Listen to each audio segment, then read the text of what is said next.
Hi, I'm Jerry Sandusky, voice of the Baltimore Ravens. Touchdown, Ravens! And you're listening to the Extra Point Show.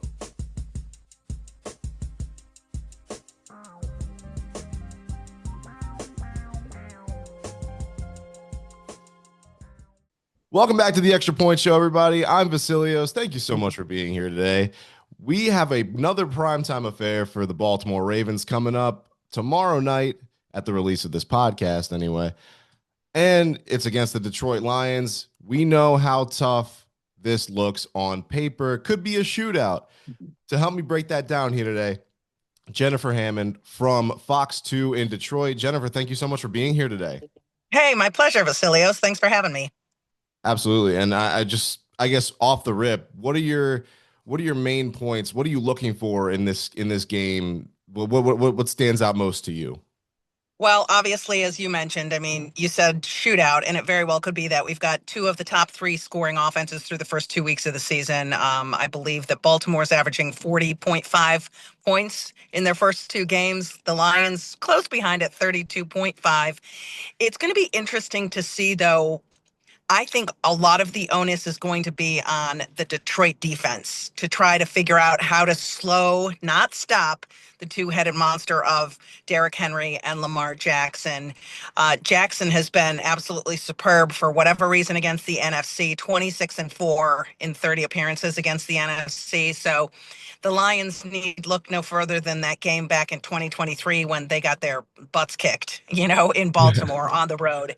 It's going to be a raucous environment. I think one of the things that we talked to John Morton this week about, the offensive coordinator, is just trying to make sure that their communication is set, because on the road in Green Bay, the first game of the season for the Lions, where they got beat pretty soundly by a very good Packers team, we saw a lot of issues up front in the trenches along the offensive line. And that was really the first go round for the three new guys at the interior position, the two guards and Graham Glasgow at center.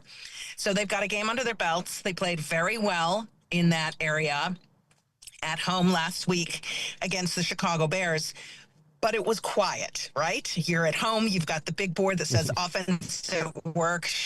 So everybody was really quiet, and they had ideal conditions to go ahead and open up that can on the Bears offensively. They put up 52 points, which ties a franchise second highest point total.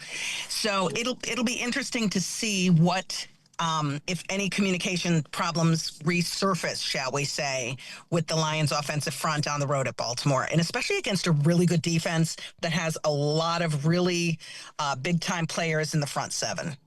Now, I wanted to, you alluded to this at first with just being worried about Lamar Jackson and Derrick Henry, and those two are just as dynamic as they come at the quarterback and running back positions, respectively. Incredible. So it's been a tale of two games so far for the Ravens rushing attack. 238 yards against the Buffalo Bills a couple weeks ago in week one. And then last week against the Browns, not so great with 45 rushing yards. Which are you more expecting to see in Baltimore tonight against the Lions? Or tomorrow night? Here's the thing about the Lions. I mean, their MO on defense has always been, it's been their bread and butter, and they've been very successful at it, and that is shutting down the run. So I don't think you're going to see them give up 238 yards to Derrick Henry, certainly.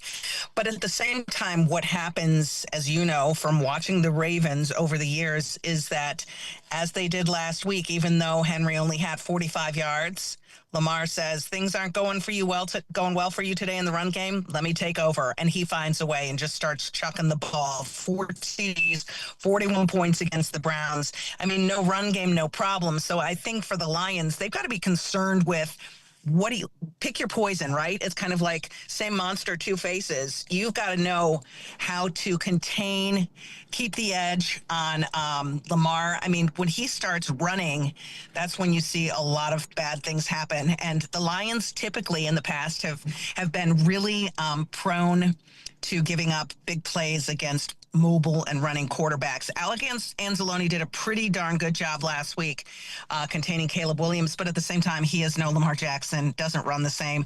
And Lamar can just flick it, let it go at any point in time when he's even on the run and gets outside that pocket. So it's just so dangerous. To answer your point, long-winded, I do think that somewhere in the middle we'll see Derrick Henry, but I don't think it will be as low as 45. Fair enough. Now let's take a look at the Lions offense here, and Jared Goff, for all of the jabs from the fan base and everything he gets during the off season, he's had a pretty dang good start to this season. Only missing on 8 throws out of 39 attempts in week 1. It's he and then throwing 5 touchdowns to no interceptions last week. What's Jared Goff looking like this season? Yeah, it really was incredible what he was able to do last week. Let's start with just that Bears performance, as you mentioned, the 5 touchdowns, and at the same time, he had 1 point in that game where he completed 15 straight passes. So he has been very efficient, and we've seen that a lot from Jared Goff. But on the flip side, we've also seen he is prone to be acting erratically, performing with inconsistency when he is pressured. So I've got to imagine that the Ravens and John Harbaugh and his staff, hey, they've had 12 out of 16 winning seasons under Harbaugh there in Baltimore. I mean, they are really good, and they've got the dogs to do it. Everything that they want to execute on defense, they're able to do. And the Lions offensive line is one of the perceived weaknesses with those young guys up front. And I expect that will be one of the places where the Ravens will try to exploit the Lions. And if they're able to pressure Jared Goff early and often, it will make things very hard for Detroit, because he's the kind of quarterback that works very efficiently and is really successful when he's able to play in rhythm and when he's not pressured. But once things start to kind of, dust up along that offensive front, that's when you see big mistakes happen. And the Lions have been prone to those big mistakes, and especially on the road in a place like Baltimore at night, Monday night. I mean, it's going to be rocking. Now, let's talk about one of Goff's weapons a little bit here in Amon-Ra St. Brown. He a little bit quiet to start off the season. 4 catches for 45 yards is not a slouch by any means. It's still over 10 yards per reception. But last week, just having over 100 yards and 3 touchdowns, is he just going to take the league by storm for a 3rd straight year? This kid he's really amazing. The way that he just runs a route and the trust that he has developed, that he and Jared Goff have developed, it's really rare. And John Morton was talking about it earlier this week. Even Dan Campbell, who doesn't gush a lot about guys, just said that they have something that is next level. Absolutely fantastic. I mean, the way that Jared knows exactly where Saint's going to be, and that Saint can just get there, get open. He is one of the most dynamic 3rd down weapons in the league, which I think really is his superpower. Drops don't happen with this guy. I mean, he's tough, and he also blocks, and he ran the ball last week. So I think they can use him in a lot of different ways, and I'm hoping to see more of that this week as well. I do think that I don't want to say they're going to have to go into the trick plays, because that's not something you can do to win against Baltimore, but I do believe that they will put some wrinkles in and perhaps maybe a little more motion. And I do expect to see maybe some more passing plays to Jah Gibbs, and then also hopefully open things up if they can get the run game going and the short game going. Early last week, I think the way the Lions set the tone against the Bears was by taking a couple of deep shots early and connecting on them. I don't know that they'll have that luxury against the Ravens defense so much, but I do think that they can exploit some things in the passing attack by making sure that they get a lot of different guys the ball early and often. Now, talking about getting the ball to guys early and often, we saw early on last week, Jameson Williams decided to take the top off the defense a little bit. And how important is he to what this Lions offense can accomplish on the field? Well, he's hugely important. And I think one of the things that we've seen with JMO is that he's really matured as a player and as a dependable guy. He's much more sure-handed than he was early on in his career. And as long as he can get ahead of a guy, he'll beat his guy. I mean, he is as fast as they come. He and Gibbs both are really fast guys. Khalif Raymond is even another guy who they can throw in there at offense, and he's a great little gadget weapon. So I think that JMO, if they have opportunities to go deep, they're certainly not going to pass up on them. I do think it will help the Lions that the Ravens have a couple of injuries, key injuries on defense, and I think that may help the Lions passing attack. But at the same time, they're not just going to take a deep shot, to take it for the heck of it, only if it's there. They're gonna do things that serve them well, things that they're comfortable with, and things that are given to them. That was the one thing that John Morton said about this week in practice. He said, we're practicing with noise. We're trying to make it as loud as we can to simulate the crowd. It's never going to be exactly as we're going to face under those circumstances on Monday night. But they wanted to make sure that they keep Jared and his guys up front comfortable. So they're going to do things that are comfortable for them and that the defense gives them. And at the same time, too, try to impose their will a little bit. They know they can't go in there and start kicking field goals because field goals don't win against the Ravens. I kind of chuckled when I saw that the spread was 4.5. I think it opened at 6.5 and then it dropped down to 4.5, which is strange. But I think it was interesting because of the fact that the Ravens, when they beat teams, and especially at home, they don't just win by a field goal. They're not kicking field goals to beat you. They are scoring touchdowns. So the Lions know they can't bring a knife to a gunfight. They got to score. They've got to have long drives. They've got to keep Lamar Jackson off the field. And their offense may actually work out to be their best defense this week on Monday night. Now, you mentioned Jahmyr Gibbs. Jahmyr Gibbs took a huge jump from year 1 to year 2. And just how do you foresee him performing in this game, if not just this season? Hey, and I just want to point out, I am wearing a Gibbs jersey right now, and I'm not a super homer. I don't usually wear team gear, especially when I'm doing a podcast, but we just came off of our Fox 2 pregame show. And so far in my picks this season, we do a pick segment at the end of the show. I am 0-2. So I wore this to point out my record on the picks. 0-2. So that just shows you. I did pick the Ravens to cover 4.5 this week. So Ravens fans might want to be nervous because my picks haven't been so good so far. But I do think that Gibbs is just one of those guys that he'll do anything. He's tough.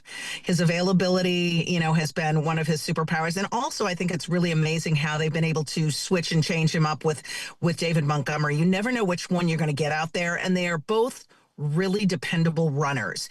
And at first, when they first drafted Gibbs, I think a lot of people thought, it would be like a little thunder and lightning type of thing. What was the duo in New York and also down in Tampa, with Warwick Dunn and Mike Allstott, they had like the big bruising third down guy and then the shifty guy in Dunn. I think what Gibbs has proven, I think in his first few seasons in Detroit, is that he's not just that gadget guy. He's not just that shifty, fast, first down, running a screen, out in the flat, passing the ball, make him get outside and make a guy miss. He is a guy that's not afraid of contact. He will run to contact. He will run through contact. He's a very physical runner for kind of a shiftier, smaller back, which is a pretty unique combination, if you will, in this league, because usually, like I said, it's the big, burly, bruising guys that are always on the third down. And Demo, at the same time, Montgomery has been really good getting yards after contact. So they have a really formidable run game and a two-headed monster or approach, if you will, that I think probably gives a lot of defensive coordinators fits because they've got so many weapons. They're so talented. They're strong. They're physical. And they really do kind of mirror the image of Dan Campbell and what he's wanted to create for this team, gritty, tough guys. It's not just lip service. It's absolutely what they are and what they do. And a little bit kind of in the image of as the Ravens are. I mean, the Ravens, if you think about that team, it's not shiny, they are physical. They are nasty. They just want to kick you in the teeth.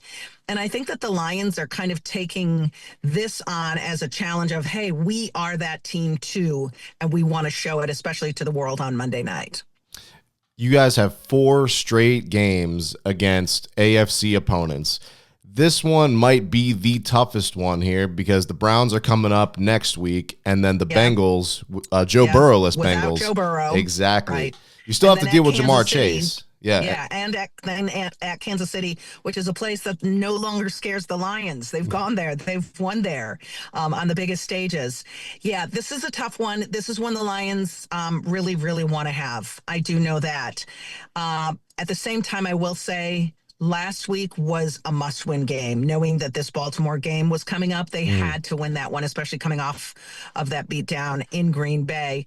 But if the Lions lose this game this week, they sit at 1-2. Then I could see them winning in against Cleveland at home, at Cincinnati, and Kansas City. So I know they want to win every game. I don't know that this is as much of a must-win game for them as last week was. I really like the Ravens in this one. I mean, if you want my pick, I really like the Ravens in this one. The Lions are a very good team, but they've got some really tough games on the schedule. They play at Philadelphia. They play on the road, like we said, at Baltimore tomorrow night, at Kansas City, at Washington. Some teams that have kind of had their number or have been their nemesis. There's all these great little sidebars, with the Commanders with last year's playoff loss. So this is an important game for them. I think, just one of many. Their schedule is not going to get any easier, and Dan Campbell knows that. Now, Jennifer Hammond, thank you so much for joining me. Can you feel free to pump up anything you want? Tell us where we can find your work. I saw you sat down with Khalif Raymond today. We're gonna see that tomorrow. Yeah, I did. No, that actually, our pregame show airs every Sunday from 10 a.m. to 11 a.m. Eastern time on Fox 2 in Detroit. And that'll be on the internet. I'll throw it out on my Twitter, which is Hammer Fox 2. And I'll also probably put it up on my Instagram, which is Jen Hammond TV. I think that's what it is. But we run our pregame show even when the game is on Monday night. We still run our traditional pregame show in its regular time slot. And then tomorrow evening, Dan Miller, who is our sports director in Detroit, will be in DC, in Charm City, for the game. He also has the radio call on WXYT, and then I handle the radio post-game show on WXYT. Sweet. The Ticket here in Detroit on 97.1. So really going to be an exciting game. I love when the Lions are in prime time because I think they just embrace that spotlight. I think they're going to play well. I think they're going to keep it close. But I do think that in the end, that Ravens offense is just going to be a little too much. And if they can get Jared Goff off his spot and make things uncomfortable for him, it could be a long day for that Lions offensive front. Awesome. Jennifer, thank you so much. And we'll talk more a little bit later on. Thank you guys so much for tuning in. This has been the Extra Point Show. Let's see if the Ravens can get a primetime win for the first time in 2025. See you guys next week.